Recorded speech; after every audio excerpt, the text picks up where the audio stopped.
Assalamualaikum warahmatullahi wabarakatuh. Innal hamdalillah nahmaduhu wa nasta'inuhu wa nastaghfiruh wa na'udzu billahi min shururi anfusina wa sayyiati a'malina may yahdihillahu fala mudilla lahu wa may yudlil fala hadiya lahu. وأشهد أن لا إله إلا الله وحده لا شريك له وأشهد أن سيدنا محمدا عبده ورسوله وصفيه وخليله أرسله بالهدى ودين الحق ليظهره على الدين كله ولو كره المشركون. اللهم فصل وسلم وبارك وكرم ومجد وعظم وتكرم على سيدنا وحبيبنا وشفيعنا وقرة أعيننا ونور قلوبنا ومصطفانا محمد وعلى آله وصحبه والتابعين وتابع التابعين ومن تبعهم بإحسان إلى يوم الدين. سبحانك لا علم لنا إلا ما علمتنا إنك أنت العليم الحكيم. Gimana? Mic-nya dikeraskan ya. Kurang banter mic-nya. Kurang enak. Subhanaka la ilma lana illa ma 'allamtana. Innaka antal alimul hakim. Rabbi shrah li sadri wa yassir li amri wahlul 'uqdatam min lisani yafqahu qawli. Amin ya rabbal alamin. Amma ba'd. Alhamdulillah, segala puji bagi Allah Subhanahu wa taala yang telah memberikan kita nikmat yang kita semuanya tidak mampu untuk mensyukuri seluruh kenikmatan Allah Subhanahu wa taala. Bagaimana mungkin kita mampu mensyukuri seluruh nikmat Allah sedangkan menghitung-hitung nikmat Allah saja kita tak mampu, apalagi mensyukuri nikmat tersebut. Salawat serta salam semoga selalu tercurahkan kepada baginda junjungan kita, pemimpin dunia akhirat, kekasih Allah Habibullah Muhammad sallallahu alaihi wa ala alihi wa sahbihi wasallam, yang mana beliau adalah penutup para nabi, penutup para rasul. Beliau adalah bagaikan cincin, yang mana cincin tersebut menutup, artinya telah selesai sudah. Kenabian dan kerasulan ditutup dengan kerasulan kenabian Nabi Agung Muhammad sallallahu alaihi wa ala alihi wa sahbihi wasallam. Makanya pernah naik sedikit lagi Mas Putut. Makanya pernah di zaman dahulu, setelah Sayyidina Umar bin Khattab radhiyallahu anhu masuk Islam, beliau itu pernah nyoba-nyoba baca kitab Taurat, nyoba baca kitab Injil. Sayyidina Umar bin Khattab, suatu saat beliau sengaja Bismillah, Bismillah, Bismillah, Bismillah. Kurang bater. Tadi sudah enak. Bismillah, Bismillah, Bismillah.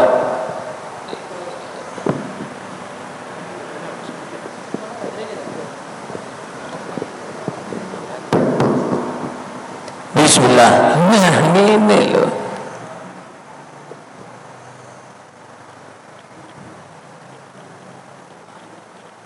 Sengaja suatu saat Sayyidina Umar ini sengaja baca kitab Taurat atau Injil di hadapan Nabi sallallahu alaihi wasallam. Terus Nabi marah. Langsung marah Nabi. Nabi berkata, "Atatahawwakun fiha ya Ibn Khattab?" Apa kamu mau ragu-ragu atau membuat orang ragu-ragu akan kebenaran kesucian ajaranku Al-Quran, kitab Allah subhanahu wa ta'ala. Walladzi nafsi biyadih, demi Allah yang jiwaku dalam genggaman Allah, kata Nabi Muhammad, laqad ji'tukum biha bayda'a naqiyatan, saya diutus oleh Allah datang kepada kalian membawa ajaran yang putih, bersih, suci. La tas'aluhum an syai', jangan kamu tanya sedikit pun tentang Islam kepada orang Yahudi atau Nasrani atau lainnya. Maka fayukhbirukum bihaq fatukadzibuna. Kalau seandainya yang mereka sampaikan betul dalam Injil seperti itu, dan dulu Allah memang menyampaikan kepada Nabi Isa seperti itu, atau Taurat misalnya, yang mereka sampaikan orang Yahudi tentang Taurat itu betul, dan Allah dulu menyampaikannya seperti yang disampaikan oleh mereka, terus kalian menyatakan alah palsu, maka kalian memalsukan sesuatu yang benar. Karena Injil Taurat itu kitab Allah, bukan kitab Allah. Kalau ada orang sekarang Injil itu palsu, astagfirullah. Injil yang mana yang ente maksud? Kitab Injil yang Allah turunkan kepada Nabi Isa asli, itu firman Allah, itu kalamnya Allah. Taurat yang Allah turunkan kepada Nabi Musa itu firmannya Allah. Tidak boleh kita Taurat palsu, Injil palsu, bukan. Semua kitabnya Allah. Ada yang memalsukan, tapi Tauratnya nggak palsu, Injilnya nggak palsu. Jangan salah bicara, jangan salah ngomong. Makanya kata Nabi, hati-hati, kalian jangan coba-cobalah tanya tentang Taurat Injil. Takutnya kalau yang mereka sampaikan itu benar, sesuai sama yang Allah sampaikan kepada Nabi Musa atau Nabi Isa, terus kalian mengatakan alah ngapusi, bohong, tak benar ini, maka kalian menafikan atau mengingkari yang mana Allah sampaikan dalam Taurat atau Injil. Hati-hati. Atau kebalikannya kata Nabi, au bi batil, atau yang mereka sampaikan salah, sudah palsu yang mereka sampaikan tentang Taurat atau Injil, maka fatusaddiquna, kamu membenarkan. Oh gitu ya. Akhirnya murtad gara-gara dekat-dekat sama mereka, dengarkan apa yang mereka sampaikan tentang Taurat dan Injil. Kemudian Nabi terakhir bersumpah lagi, sumpah terus ini Nabi ini dari awal, walladzi nafsi biyadih, demi Allah yang mana jiwaku dalam genggamannya, lau anna Musa kana hayyan, kalau seandainya saat ini di hadapan kalian ada Nabi Musa masih hidup, Nabi Musa alaihissalam masih hidup, ma wasi'ahu illa ayat ba'ani, tidak ada kesempatan Nabi Musa untuk menyampaikan ajarannya. Apa yang beliau lakukan Nabi Musa? Mengikuti Nabi Muhammad SAW. Tidak bisa.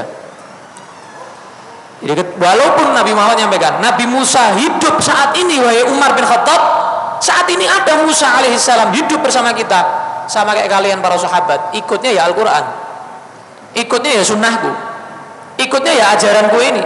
Gak bisa Musa mau pakai ajaran lain, gak bisa. Mau menyampaikan tentang Taurat, gak bisa. Karena syariat yang Allah berikan kepada Nabi Muhammad ini menghapus syariat-syariat yang sebelumnya. Ibaratnya begini, Imam Busiri dalam Burda mengibaratkan seperti matahari. Bulan itu kalau malam terang, bintang itu kalau malam terang. Tapi kalau sudah terbit matahari, ketok bulan, kelihatan bintang, enggak, ketutupan sama matahari sudah. Nah, ibaratnya syariat yang Nabi Muhammad bawa itu kayak matahari. Jadi seluruh syariat sebelumnya, bulan, bintang, indah, bagus. Enggak ada ajarannya Allah enggak bagus, enggak ada. Injil bagus, Taurat bagus, indah ajarannya Allah. Zabur bagus, ajarannya Allah, firmannya Allah kepada para rasulnya. Tapi setelah muncul Al-Quran, ibarat matahari, terbit matahari sudah, bulan hilang sudah, bintang hilang sudah. Kenapa? Dengan Al-Quran semuanya sudah cukup. Karena kitab yang paling mulia, yang paling suci adalah kitab Al-Quran. Kitab yang paling dijaga oleh Allah juga apa? Al-Quran. Kalau Taurat dirubah sama umatnya, Injil dirubah sama umatnya, Al-Quran berapa banyak orang yang pengen merubah Al-Quran tapi nggak bisa. Kenapa? Allah langsung yang jaga. Penjagaannya langsung Allah yang jaga, nggak pakai hak cipta, nggak ada. Ente kalau buat buku, apalagi yang bestseller, biasanya dikasih hak cipta, ISBN dan lain sebagainya, biar nggak difotokopi sembarangan, bisa dikasuskan kalau misalnya sembarangan. Ini ente Al-Quran, nggak usah hak cipta, nggak usah SBN, nggak usah apalah. Ente mau masukkan, mau fotokopi dipalsukan misalnya, ini rubah-rubah, tetap gagal ente. Kenapa? Yang jaga langsung Allah. Kata Allah, wa inna lahu lahafidhin. Ya, inna nahnu nazzalna dzikra. Sesungguhnya aku yang langsung menurunkan az-zikir Al-Quran. Makna zikir di sini Al-Quran. Wa inna lahu lahafidhin, dan aku yang langsung akan menjaga Al-Quran. Aku langsung yang akan menjaga Al-Quran, kata Allah. Lah kalau sudah Allah yang jaga, gak bisa apa-apa, gak ada yang bisa. Dulu pernah ada pabriknya ini dibuat oleh orang-orang Yahudi untuk memalsukan Al-Quran. Pernah juga ada di aplikasi di Android ataupun iPhone, iPad itu, aplikasi yang mana aplikasi Quran tapi banyak salahnya. Gak lama hilang, hapus sendiri, nanti ada yang lapor. Pokoknya tak lama, sulit, gak bisa. Kenapa? Mustahil mau memalsukan Al-Quran ini, karena langsung Allah yang menjaga Al-Quran. Nah ibaratnya begitu. Makanya syariat-syariat yang dulu gak ada sekarang, kecuali hanya sebagian yang dipilih Allah dilaksanakan sekarang, maka dilaksanakan oleh Nabi Muhammad sallallahu alaihi wasallam.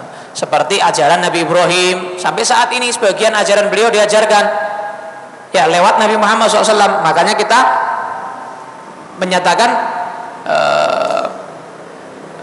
Ibrahim adalah Nabi Ibrahim sebagai Hanifah, ya kan? Hanifah muslimah. Beliau dalam agama yang lurus, muslimah. Beliau adalah orang yang pasrah kepada Allah, beriman kepada Allah Subhanahu wa ta'ala. Millata Ibrahim, millah, agamanya Nabi Ibrahim, ajarannya Nabi Ibrahim alaihimus salatu wassalam. Jadi begitu. Nabi Isa pun nanti, Nabi Isa kan belum meninggal, beliau diangkat oleh Allah Subhanahu wa ta'ala. Jadi yang disalib itu dirubah oleh Allah Subhanahu wa ta'ala. Keajaiban dari Allah Subhanahu wa ta'ala, kekuasaan dari Allah. Nabi Isa diangkat. Nah, yang disalib itu orang yang menyerupai Nabi Isa alaihissalam. Nah, Nabi Isa diangkat oleh Allah Subhanahu wa ta'ala. Kapan Nabi Isa nanti turun? Nabi Isa nanti akan turun dan menjelaskan kepada umat Nasrani bahwa aku masih hidup, aku tidak disalib. Nah, nanti saat itu banyak sekali orang-orang Nasrani yang mana akhirnya sadar dan masuk agama Islam. Kenapa?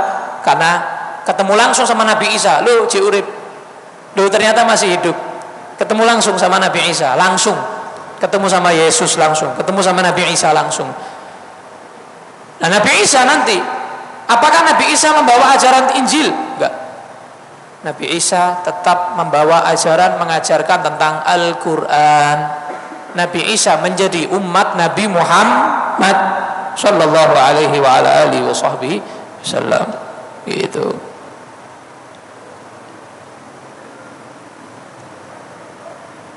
Dalam hadis yang lain, hadis riwayat Ahmad, tadi juga riwayat Ahmad, hadis riwayat Imam Ahmad, Nabi sallallahu alaihi wasallam beliau bersabda, "Walladzi nafsi biyadihi," demi Allah yang jiwaku dalam genggamannya, "Lau asbaha fikum Musa," seandainya Nabi Musa muncul di hadapan kalian, "Tsumma taba'tumuh," kemudian kalian akhirnya ikut Musa, "wa taraktumuni," kalian meninggalkan aku Muhammad kalian tinggalkan gara-gara Musa muncul, kalian ikut ajarannya Musa, "la dhalaltum," kalian akan tersesat. Ayangno, apalagi selain Nabi Musa, apalagi bukan Rasul aja muncul di hadapan Rasulullah Muhammad SAW, kalian berpaling dari ajaran Nabi Muhammad mengikuti ajaran Rasul tadi itu. Rasul ini Rasul, yakin ori ini, bukan palsu ini, original ini, Nabi Musa asli. Kalian ngikuti Nabi Musa, ninggalkan aku. kata Nabi, ninggalkan Al-Quran, ngikuti Nabi Musa, la dhalaltum, kalian akan tersesat. Tetap sesat. Kenapa? Sudah bukan wayai Nabi Musa sekarang ini gitu. Sudah bukan waktunya Nabi Musa, syariatnya sudah syariat Nabi Muhammad sallallahu alaihi wa ala alihi wasallam. Innakum hadzi minal umam, kalian ini umatku, bukan umatnya Nabi Musa.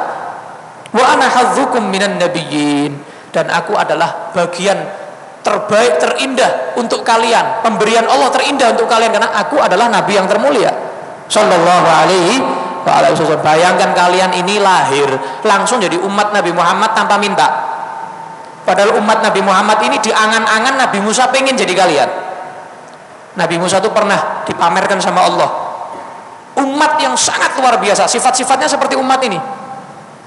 Diampuni dosanya gampang, ibadahnya gampang, pahalanya gede, dikit-dikit beramal, pahalanya bisa mengungguli yang umurnya ratusan tahun, yang umurnya ribuan tahun.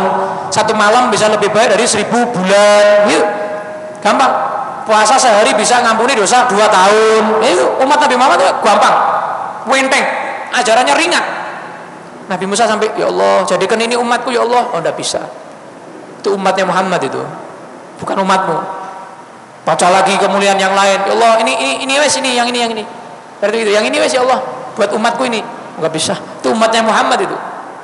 Setiap baca kemuliaan sebuah kaum atau umat, Allah selalu menjawab. Nabi Musa minta, Allah jawab, itu umatnya Muhammad, umatnya Muhammad, umatnya Muhammad, umatnya Muhammad.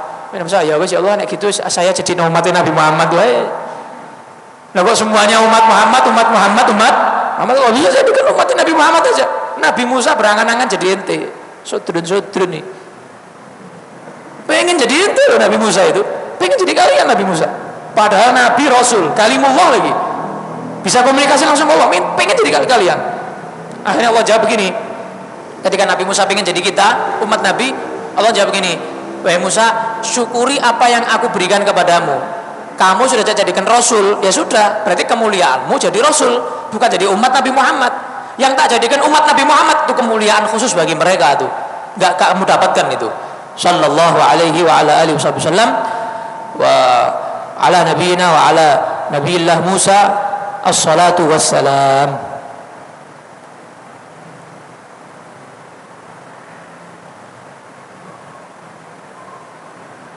Nah, kita masuk ke kisah Nabi Ishak. Nabi siapa? Sebelum Nabi Yusuf, Nabi Ishak. Kenapa? Karena Nabi Ishak ini datuknya Nabi Yusuf.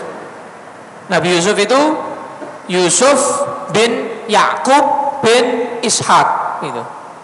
Ya enggak afdol kalau kita langsung loncat ke putune ya gitu ya. Nabi Ishak dulu, Nabi Yakub, baru Nabi Yusuf alaihimus salatu wassalam. Nabi Ishak ini anaknya siapa? Nabi Ibrahim. Ishak bin Ibrahim. Ya, Nabi Ibrahim punya anak 2 Nabi semuanya, Nabi Ismail dan Nabi Ishak. Para nabi, kebanyakan para nabi, mayoritas para nabi itu keturunan Nabi Ishak, bukan Nabi Ismail. Keturunan Nabi Ishak. Tapi sekalinya Nabi Ismail punya keturunan Nabi, langsung gelondong langsung. Siapa? Nabi Muhammad sallallahu alaihi wasallam. Ibaratnya ada orang ngasih ente rutin, tiap bulan ngasih ente 100.000, bulan berikutnya 100.000, bulan berikutnya 100.000. Masya Allah. Nah Nabi Isa ibaratnya Nabi, anaknya Nabi, cucunya Nabi, anaknya cucunya Nabi, banyak Nabi. Tapi Nabi Ishak, sekalinya ente ada satu orang ngasih ente langsung 1 triliun misalnya. Ente selama seumur hidup 100.000, paling berapa juta gitu ya.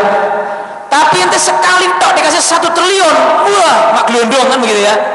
Nah ibaratnya begitu. Nabi Ismail sekalinya dikasih Allah keturunan Nabi, langsung Nabi Muhammad sallallahu alaihi wa ala alihi wasallam. Nabi Ishak, Nabi Ishak ya, Nabi Yakub, Nabi Yusuf, Nabi Dawud, Nabi Sulaiman, itu turunan Nabi Ishak semua itu. Alaihimus salatu wassalam. Semua mulia di sisi Allah. Cuman ada yang lebih mulia dari yang mulia. Ada yang lebih mulia dari yang mulia. Ente batu akik itu. Ada blue safir, ada zamrud, ya toh? Ada permata. Permata itu macam-macam. Emas ada yang berapa karat, ada yang 24 karat. Kan begitu. Perak juga begitu. Emas juga ada emas putih, ada emas murni, macam-macam. Nah, begitu juga para nabi. Enggak ada mereka tuh yang batu kerikil biasa, enggak ada. Kericak, enggak, kita yang kericak, ya. Kita yang batu biasa. Tapi mereka para nabi mutiara, permata. Cuman permata yang paling mahal, yang paling mulia, paling indah siapa? Nabi Muhammad sallallahu alaihi wa ala alihi wasallam. Sebagaimana yang kemarin di Solo yang saya jelaskan. Yang mau lihat silakan lihat YouTube kemarin, kajian Burdah ada di Solo. Itu saya menjelaskan panjang lebar tentang bagaimana para nabi itu mengambil keberkahan Nabi Muhammad sallallahu alaihi wa ala alihi wasallam. Majelis bersama Habib Syekh kemarin Burdah malam Kamis, cari ada di YouTube. Ahbabul Mustafa atau apa Syekh Hermania misalnya, cari aja yang Burdah rutinan malam Kamis. Nabi Ishak sebagaimana dulu pernah sudah kita bahas ya, Nabi Ishak ini lahir, Nabi Ibrahim umurnya 100 tahun. Bayangin 100 tahun punya anak Nabi Ishak. Dan yang lahir duluan Nabi Ismail. Padahal Nabi Ismail itu ibunya istri kedua. Tapi Nabi Ishak dari istri pertama yaitu Siti Sarah, ya kan? Siti Sarah.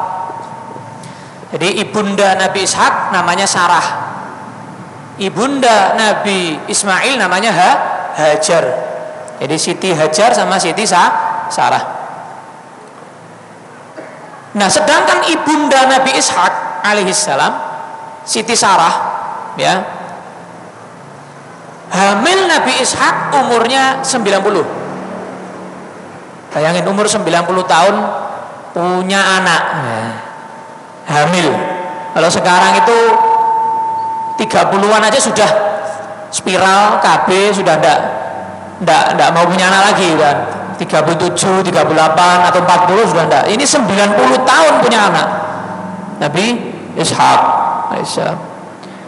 Nah, Nabi Ishak lahir, Nabi Ismail umur 14 tahun. Jadi selisih kakak adik 14 tahun. Jadi Nabi Ismail umur 14 tahun, Nabi Ishak lahir.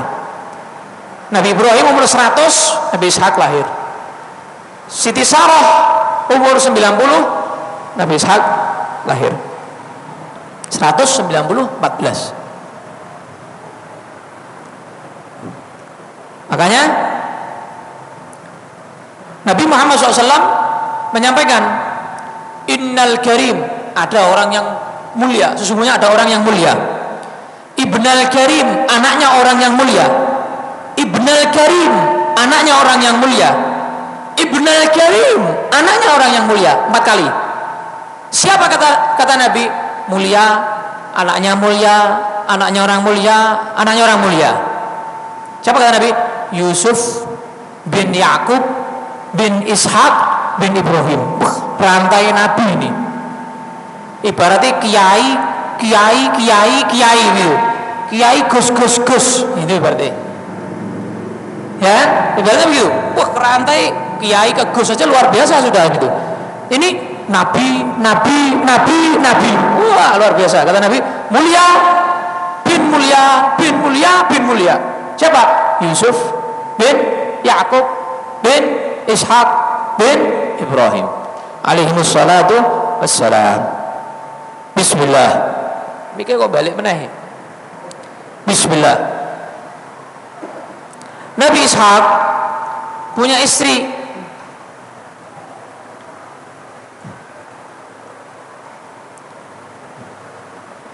Nabi Ishak menikah umur 40 tahun. Jadi jangan kecil hati yang kalian belum nikah ya. Nabi Ishak aja umur 40 nikahnya. Umur 40 tahun Nabi Ishak menikah.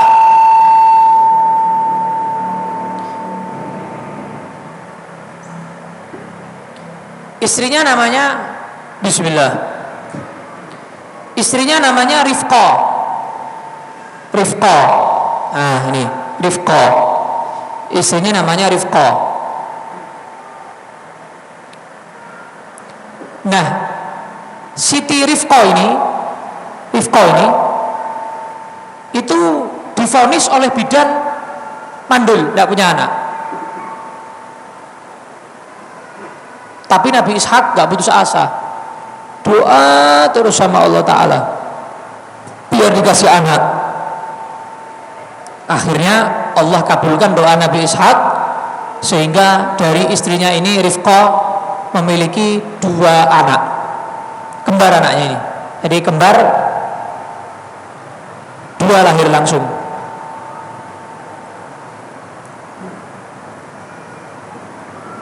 Yang pertama namanya Isu, yang kedua namanya Yakub, kakak adik. Isu ini biasa disebut dalam sejarah Is, yang namanya Is. Yang kedua namanya Yakub, yang Nabi Yakub itu. Bismillah.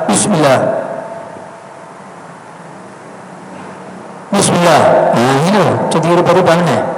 Bismillah.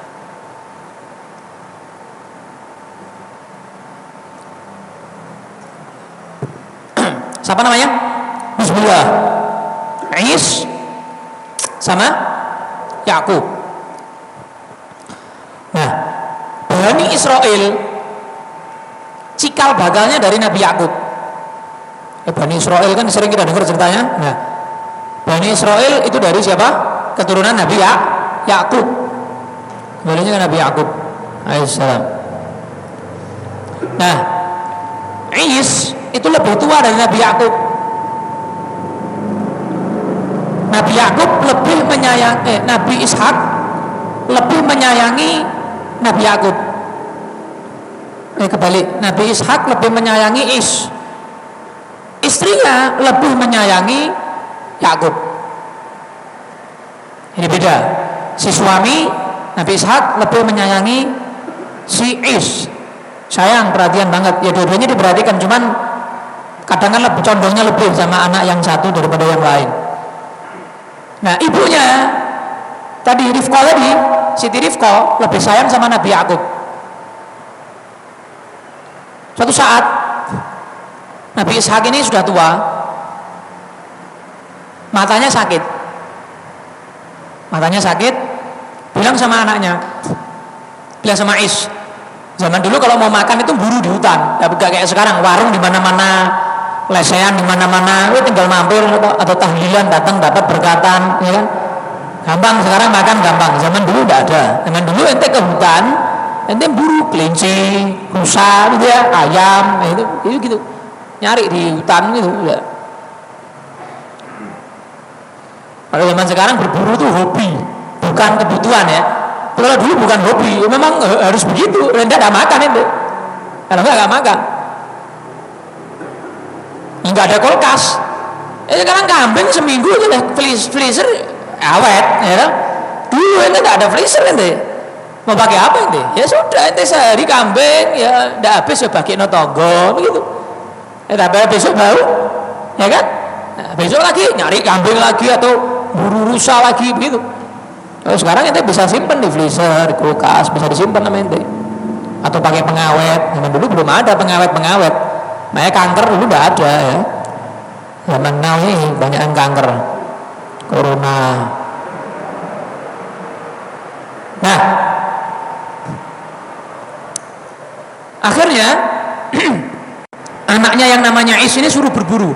Nak, cari nama kan nak, berburu di hutan. Si Is ini pandai, lebih pandai dari Nabi Yakub berburu di hutan. Pintar ini si Is ini. Nah, si Is berangkat sampai di hutan berburu, dapat, dimasak, berharap supaya nanti ketika ayahnya makan didoakan sama ayahnya. Ayahnya kan seorang nabi, didoakan sama seorang nabi walaupun ayahnya sendiri, barokah. Nah, ibunya dengar anaknya yang namanya Is suruh berburu di hutan. Nah, ibunya Rifqa bilang sama Nabi Yakub, Yakub, kamu sekarang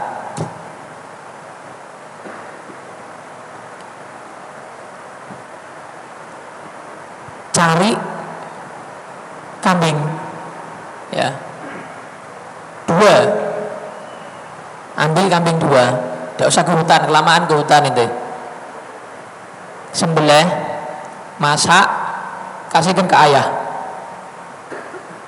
Akhirnya betul, 2 kambing disembelih, dimasak, disuguhkan ke ayahnya Nabi Ishak alaihissalam. Maka Nabi Ishak berdiri, ya, kan anak kembar ya toh, nah persis kan,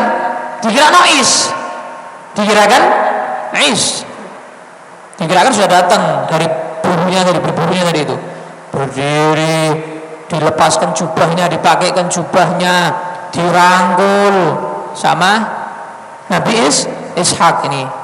Nggak tahu kalau ini Yakub, bukan nggak tahu kalau ini Nabi Yakub, yang nyuruh ibunya.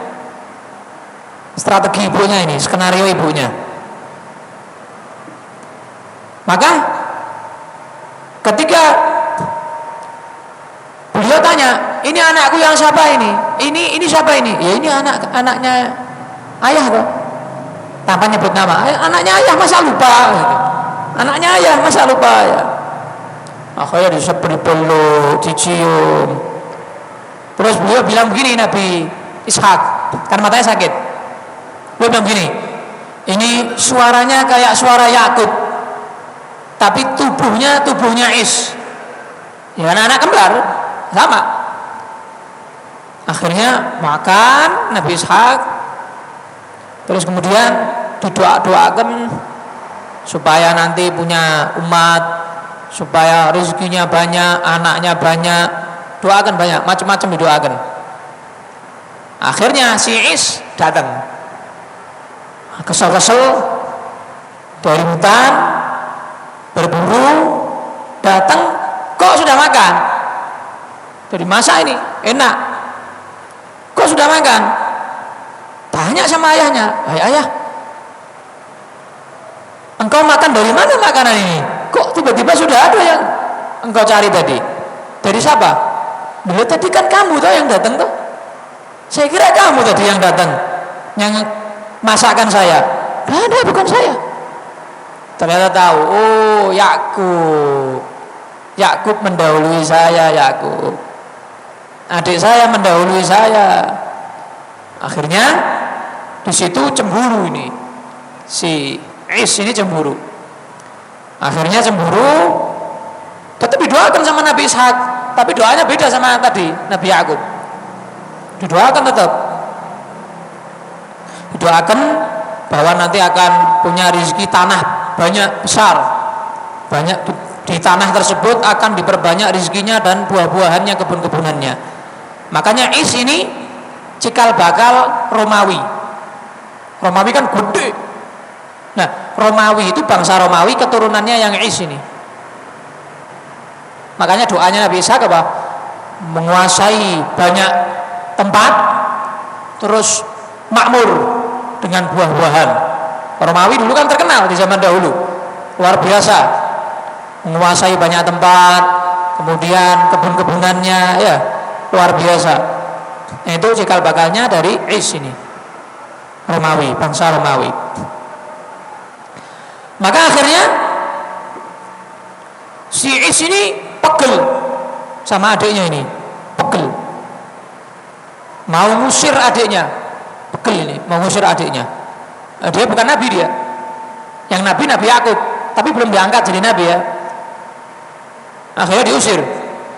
Ibunya bilang, dah pergi kamu, pergi aja, tidak apa-apa, untuk biar menyelamatkan diri kamu, biar kakak kamu nanti redam amarahnya, emosinya, baru kamu nanti kembali ke sini lagi. Pergi. Nabi siapa? Nabi Yakub. Nabi Yakub pergi. Nabi Yakub pergi. Disuruh pergi ke saudara ibunya. Jadi kakaknya Rifko. Suruh pergi sana. Namanya Laban. Sampai di tempatnya Pak Laban ya. Daerahnya di Turki, daerah Harran di Turki sana. Sampai di Turki di tempat Pak D-nya ya. Akhirnya dinikahkan dengan putrinya, sepupunya sendiri berarti. Dinikahkan dengan sepupunya sendiri. Akhirnya pertengahan jalan tidur. Nabi Yakub ini tidur, ambil batu tidur. Zaman dulu belum ada hotel ya, penginapan, losmen, tidak ada ya, rumah singgah tidak ada. Zaman dulu ya pinggir hutan itu, gurun pasir itu pinggir pakai batu atau dilemei apa rumput apa, tidur sudah tidur. Zaman dulu itu luar biasa ya, suwabar wong biyen. Wong saiki cobaan sithik sudah protesnya luar biasa. Enggak tahu orang dulu itu lebih dari orang sekarang rekosonya. Lebih sulit dari orang sekarang. Tidur ini Nabi Yakub tidur di atas batu, bantalannya batu. Akhirnya beliau mimpi. Dalam mimpinya itu beliau seakan-akan melihat langit terbuka. Ini sudah mau detik-detik menjadi nabi ya. Mimpinya sudah mulai ilham dari Allah Subhanahu wa taala. Jadi langit itu terbuka. Kemudian ada malaikat yang naik dan turun. Kelihatan malaikat naik dan turun ke langit tadi itu. Kemudian dengar suara Allah Subhanahu wa taala. Allah berkata kepada Nabi Yakub begini, "Sa'ubariku 'alaika wa ukthiru dzurriyyatak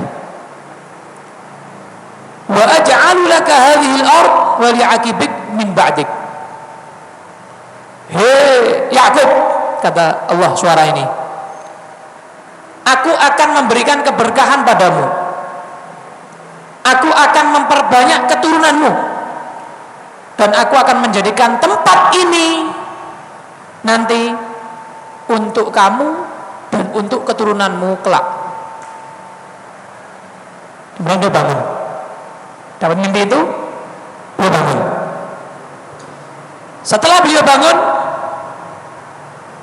beliau bernazar kepada Allah Subhanahu wa taala, "Ya Allah, aku bernazar, aku berjanji, aku akan kembali kepada keluargaku dalam keadaan selamat insyaallah, dan aku akan menjadikan tempat ini tempat ibadah. Tempat ini cikal bakal Baitul Maqdis." Nah, ceritanya Baitul Maqdis ini, paham ya? Masjidil Aqsa, cikal bakalnya ini. Ini kisahnya awalnya dari sini. Mimpi Nabi Yakub, ya, terus nazar Nabi Yakub. Ini cikal bakalnya dari sini. Nah, terus batu yang buat tidur tadi itu, yang beliau mimpi di atas bantal batu tadi itu, batunya dikasih tanda sama Nabi Yakub. So, aku rene meneh tak tengeri. Jadi kelihatan, oh ini sebelah sini, saya mimpinya di sebelah sini.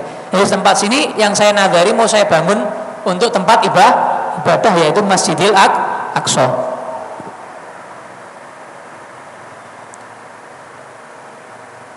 Akhirnya ditinggal tempat itu kan, Palestina berarti kan, lewat Palestina, terus jalan sampai ke Turki, daerah Harran namanya, Turki. Nah di Turki akhirnya bertemu sama tadi Pak D-nya tadi, namanya siapa Pak D-nya? Laban. Siapa namanya? Laban, Pak Laban ya. Pak Laban ini punya 2 anak perempuan. Kalau Nabi Ishak tadi 2 anak laki-laki, kalau Pak Laban 2 anak perempuan. Namanya anak perempuan yang pertama Lia. Wah, kayak Lia jenenge ya. Nah, iki niru iki Lia. Banyak lah di Indonesia Lia. Ya, Lia. Lia lu nih, niru ini Lia. Mbak Lia, Bu Lia ini. Ya. Lia ini yang kakak. Adiknya namanya Rohil. Rohil ono ya. Ono jodohmu. Rohil. Ya. Yang kedua Rohil, adiknya Rohil. Kakaknya Lia, adiknya Rohil. Nah, Rohil ini lebih cantik dari Lia, adiknya lebih cantik dari kakaknya. Nah, Nabi Ishak suruh milih, mau milih yang mana? Milih adiknya. Rahil aja, kayak gitu. Nabi Ishak apa? Nabi Yakub ya. Salah terus, salah iling ya. Nabi Yakub milih yang Rahil, yang adik. Akhirnya disyaratkan, tidak apa-apa. Syaratnya kamu mau gembala kambing saya 7 tahun. Wah, menjalu anak syaratnya gembala kambing 7 tahun. Nek awakmu ra kuat, Drun. Ya. Misalnya calon mertua kamu punya warung, syaratnya 7 tahun ngurai gratis. Kurah-kurah gratis, cuci piring ya, jadi ke bagian cuci piring di dapur saya atau di rumah makan saya 7 tahun baru tak kayak anakku. Ibaratnya begitu. Syaratnya berapa nih? 7 tahun. Lama loh. 360 hari peng 7. Bayang loh. 7 tahun gembala kambing gratis lah digaji. Imbalannya apa? Tak nikahkan sama putri saya. Itu. Betul. Akhirnya 7 tahun Nabi Yakub gembala kambing karena tidak ada seorang rasul pun yang diangkat menjadi rasul sebelum mencoba yang namanya gembala kambing. Tidak ada ceritanya.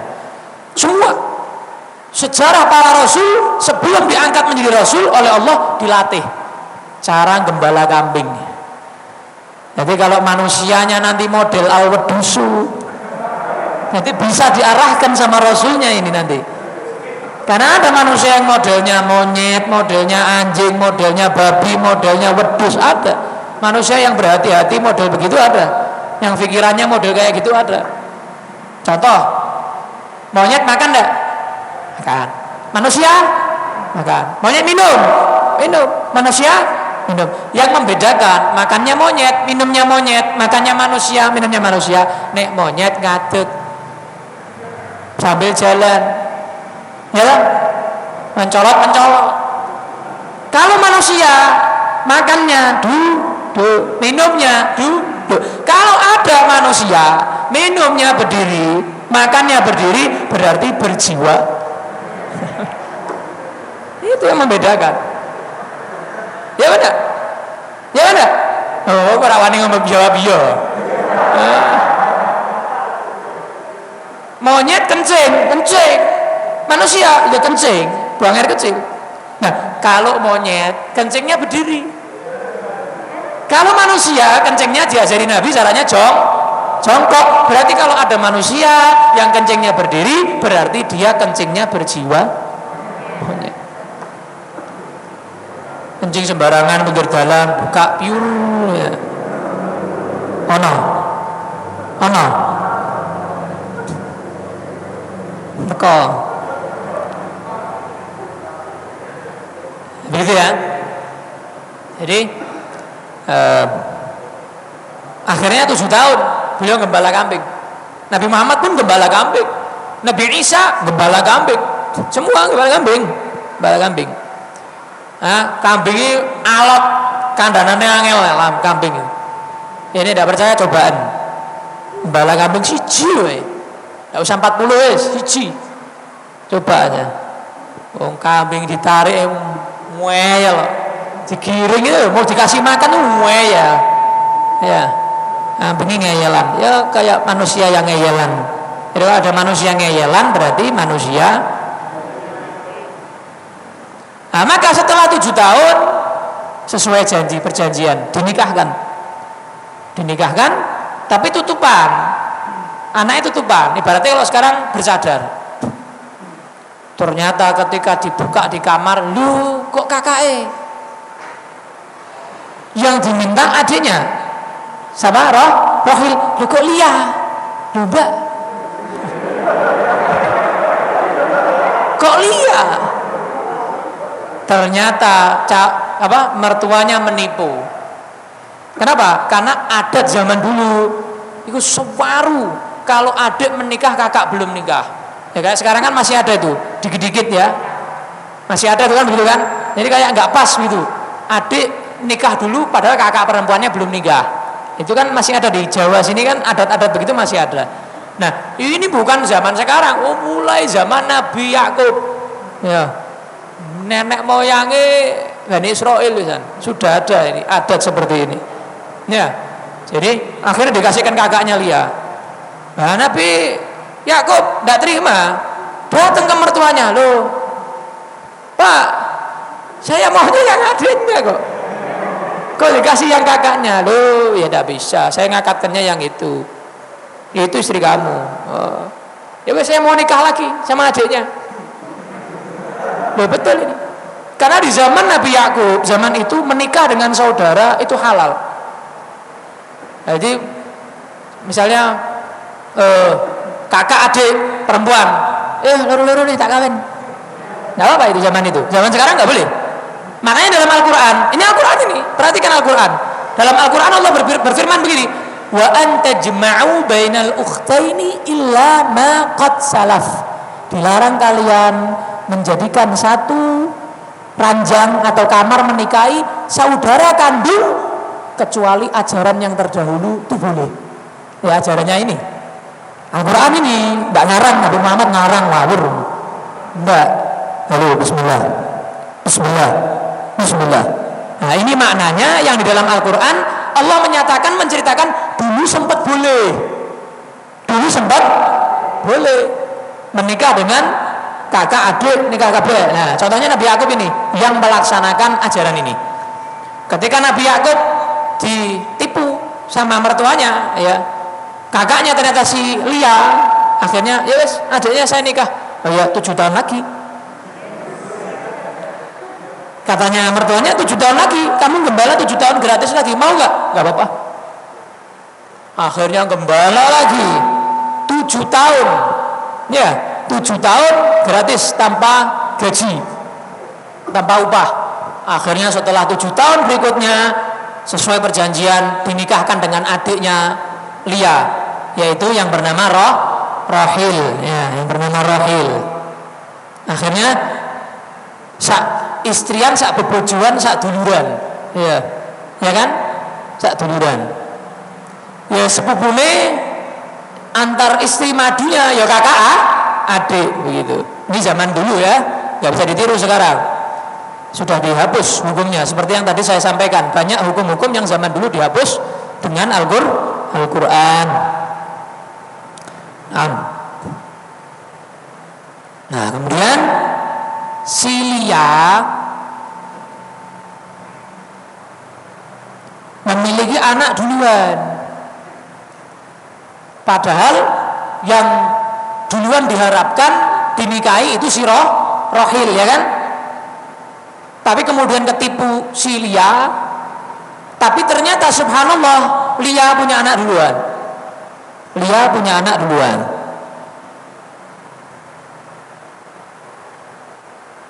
Punya anak 1, 2, 3, 4.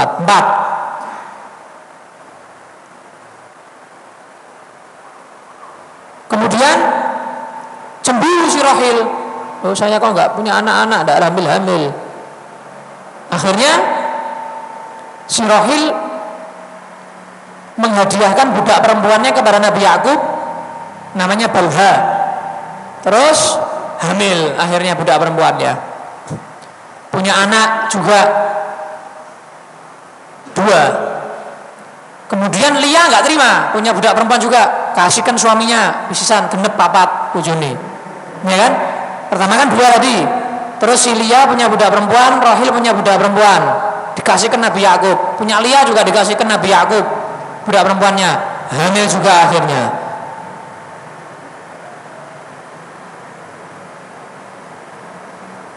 Akhirnya punya anak 7 dari Lia.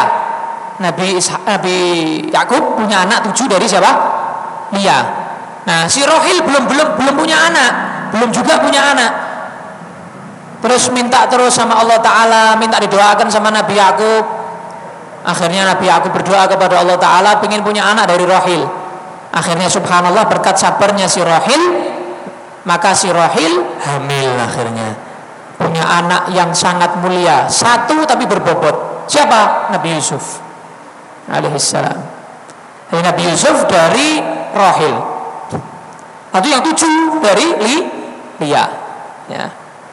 Mau sing jenenge Lia seneng anakku Yusuf, ya. Padahal yang Yusuf bukan anaknya Lia, tapi anaknya siapa? Rahil. Ya, yang Lia tadi punya anak 7.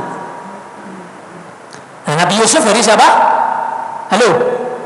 Rahil. Nah. Akhirnya beliau bertempat di tempat itu, di Turki berapa tahun? Nabi Yakub berada di Turki selama 20 tahun. Nah, kemudian beliau kemana lagi? Insya Allah kita akan lanjutkan kisahnya, ceritanya di pertemuan yang akan datang. Bagaimana perjalanan Nabi Yakub selanjutnya? Ya, banyak sekali ya pelajaran yang bisa kita ambil pada malam hari ini.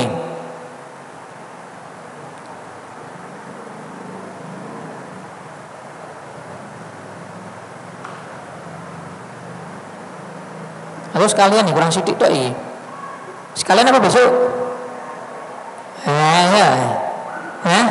Sekalian apa besok? Besok? Dikit lagi ya. Akhirnya Nabi siapa tadi? Nabi Yakub alaihissalam akhirnya pindah. Singkat cerita, panjang sekali ceritanya. Akhirnya beliau pindah sampai ke daerahnya sendiri. Yang awal tadi tempatnya Nabi Ishak, yang mana saudaranya Is kemudian akhirnya singkat cerita berdamai, saling memaafkan, tangis-tangisan, rangkul-rangkulan kakak adik tadi Is dan Nabi Yakub.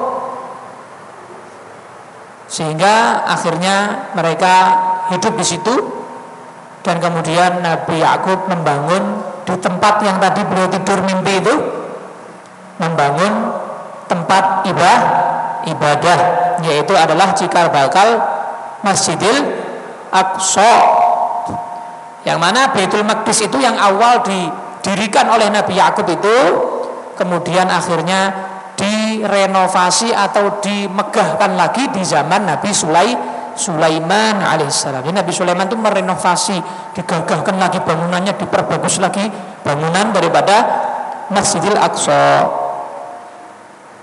Begitu. Jadi anak laki-laki Nabi Yakub total 12. Ya, berapa?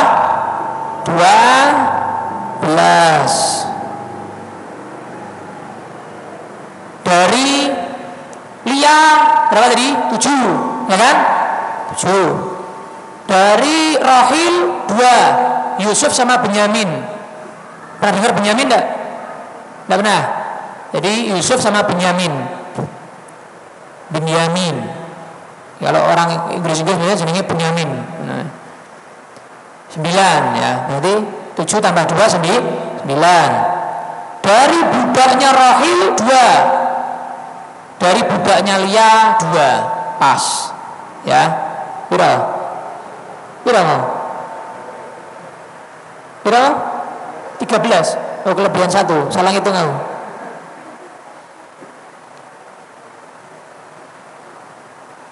Satu, 2, 3, 4, 5, 6. Oh, anaknya Lia 6. Tadi saya salah ngitung yang dari budaknya kehitung tadi. Berarti gini ya, tak baleni. Anaknya Lia 6, laki semua. Anaknya Rahil 2, Nabi Yusuf dan Benyamin. Anaknya budaknya Rahil 2, anaknya budaknya Lia 2, pas 12. Akhirnya Nabi Yakub berpindah ke tempat yang dulu ditempati oleh Nabi Ibrahim alaihissalam, daerah Palestina sana.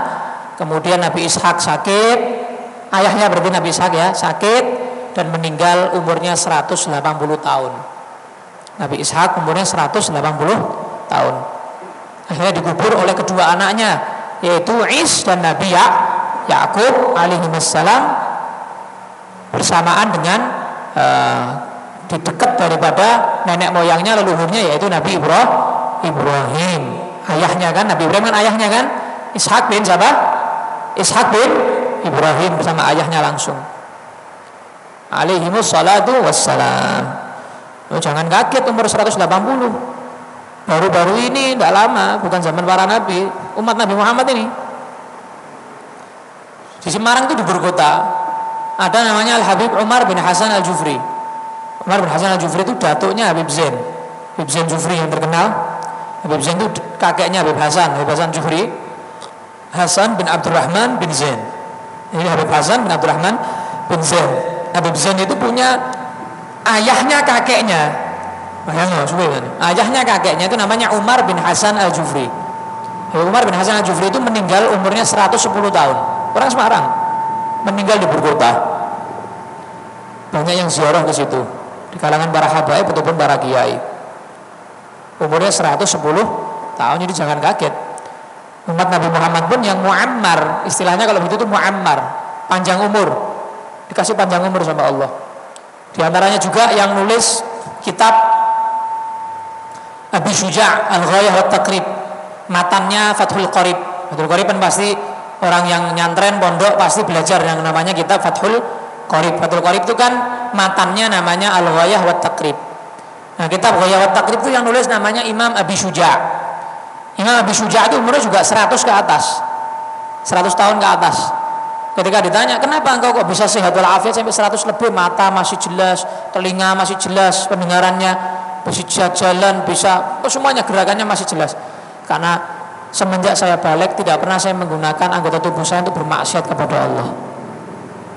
Jadi makanya sehat sampai 100 lebih masih sehat walafiat. Gitu.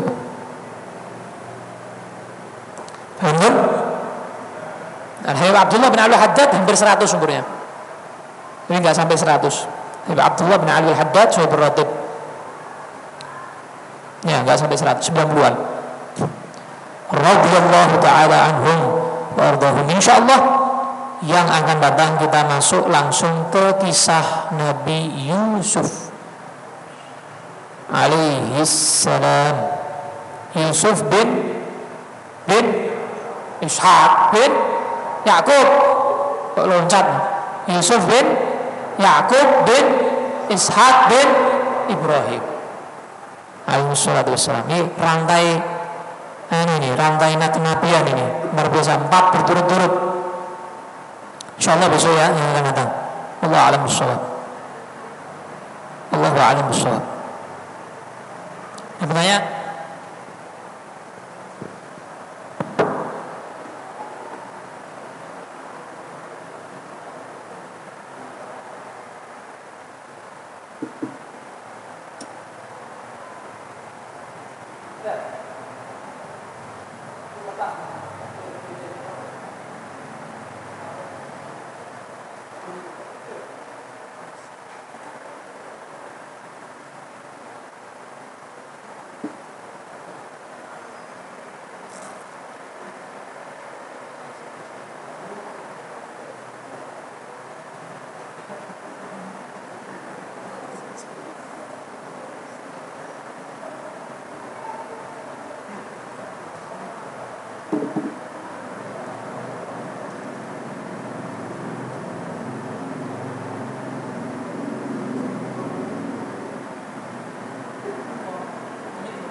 Akhir-akhir ini banyak anak muda yang ketika tunangan itu dengan melakukan perayaan yang disebut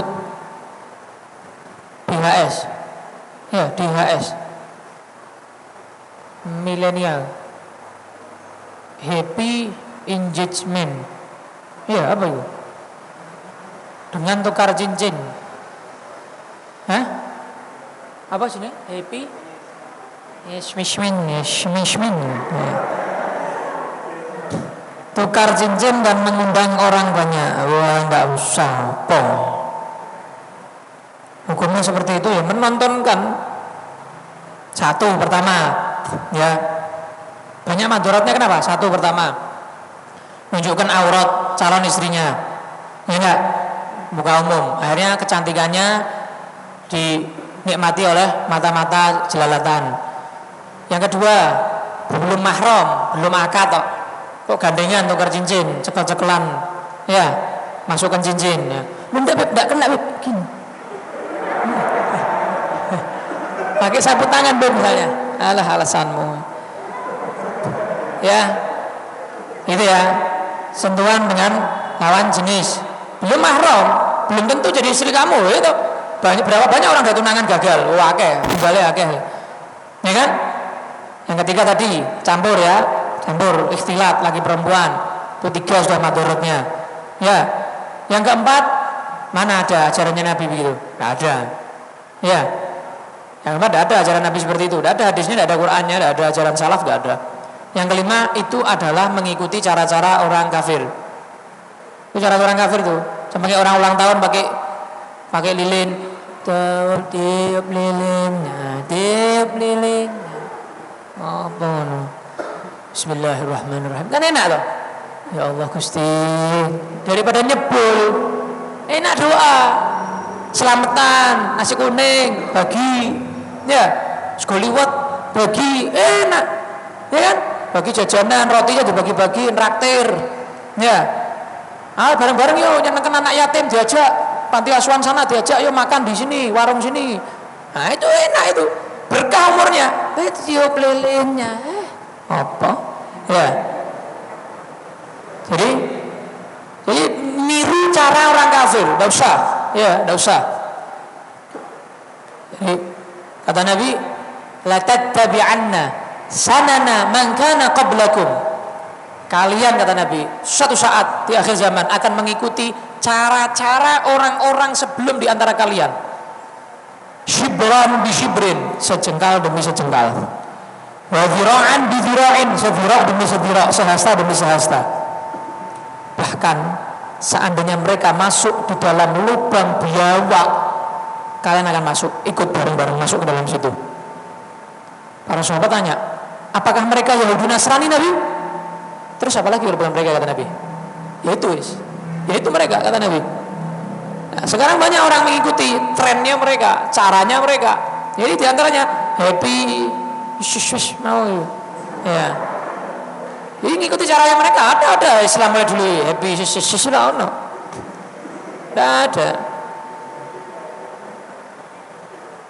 Tukar cincin tidak ada. Kasihkan aja dalam kotak ya, atau plastik ya. Sana. Ya. Tidak menghormati Beb lo, orang itu yang penting setelah pernikahan. Sebelum pernikahan kayaknya Masya Allah entek miliaran, berpernikahan der lo apa maneman ngatokno eman foya habis nikah der lo apa kan bilang lebih baik sederhana, setelah pernikahan nanti akan dikasih keberkahan oleh Allah Ta'ala dari kesederhanaan itu. Kata Nabi, pernikahan yang paling berkah itu yang paling sedikit maharnya. Paling sedikit, baru dengan mahar 5 juta, wah dan mahar 1 M misalnya. Mahar itu seringan, 100.000. Dulu saya menikah 100.000. Kok murah men Beb? Udah murah. Pak, berkah ya. 100.000. Sepupu-sepupu saya kebanyakan 100.000, 10.000. 100.000. Ya, 100.000. Atau 500.000, ya, dengan mahar itu, ya, gitu ya, udah ya, usah itu, tidak usah tukar cincin, tidak usah tiup lilin. Kalau roti nggak apa-apa roti, tidak usah pakai tiup lilin, apalagi pakai lagu-lagunya, tidak usah. Bagaimana cara kita jika mau membaca atau mengamalkan Ratibul Haddad atau Ratibul Attas saat di rumah? Caranya bagaimana? Ya caranya dibaca. Ya.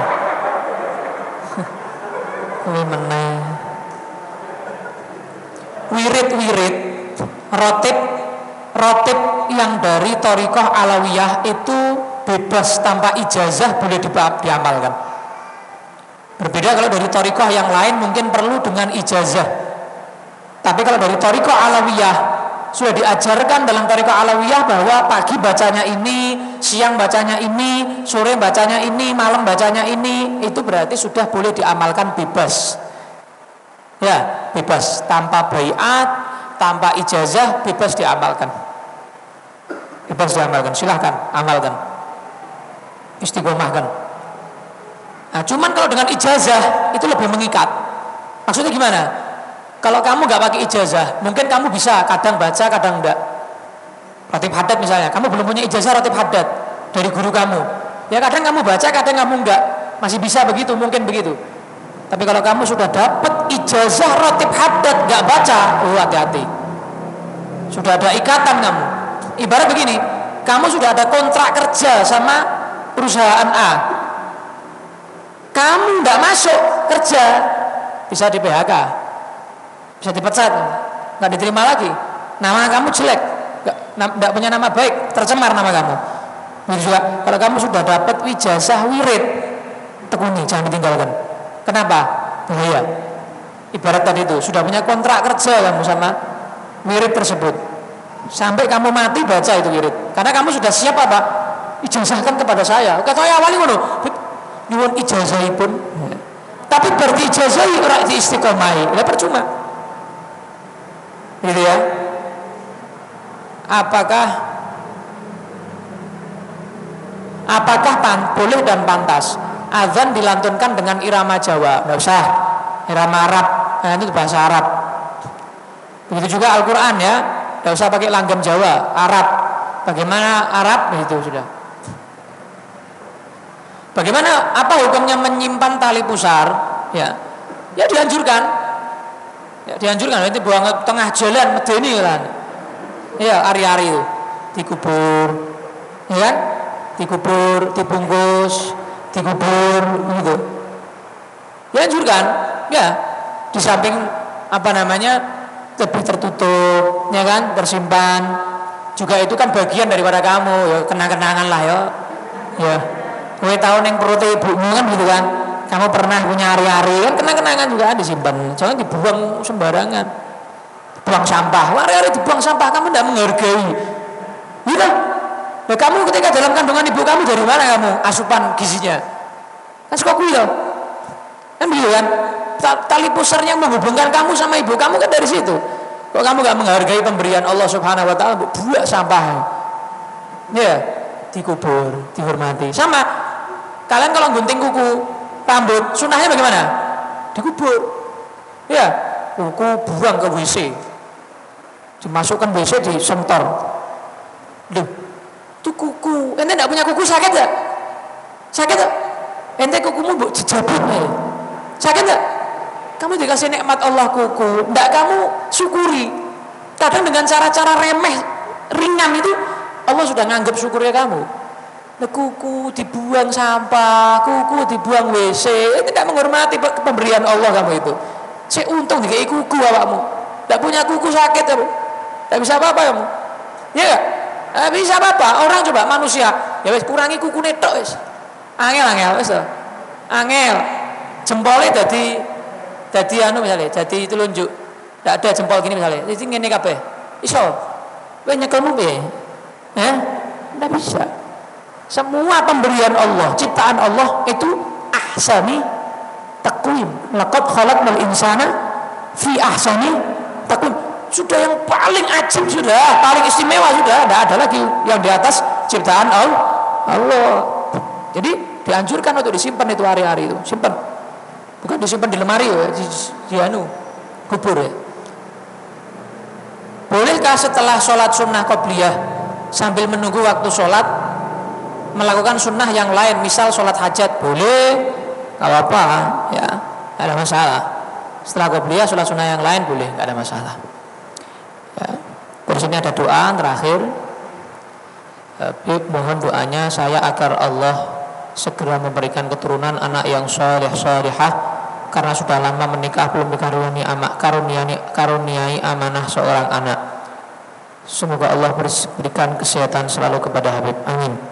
Ya, mudah-mudahan siapapun yang belum punya keturunan, atau yang istrinya lagi hamil, atau yang sudah lahir anaknya, mudah-mudahan diberikan oleh Allah Subhanahu wa taala afiat, jadikan anaknya anak yang saleh salehah yang dapat membanggakan kedua orang tuanya, dapat membanggakan Rasulnya, dan juga dapat ridha dari Allah Subhanahu wa taala, hidup dalam ketaatan, panjang umur, fi sihhah wa afiyah, dan juga dalam taat kepada Allah Subhanahu wa taala.